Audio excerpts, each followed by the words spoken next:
Kaut kā ļoti primitīvi uztaisot sarakstu ar plusiem un mīnusiem, kas manā vidē man nāk par labu. Man liek justies labi, patīkami, atslābina man no stresa un no saviem pienākumiem, kur es gūstu velzi savai dvēselei un atspaidu savām domām un prātojumiem, kur turpretīm rodās man stresi, cēloņi, kas man kaitina, kas man apgrūtina, kas man pazemo.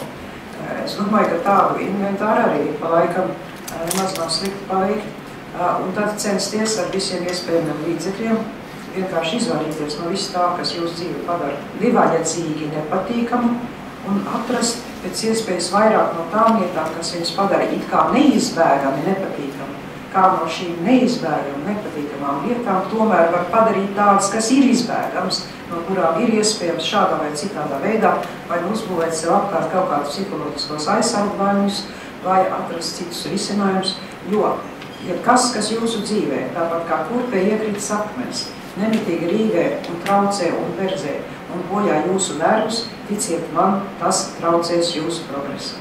Nevar noskriet maratonu ar akmeni kurpē.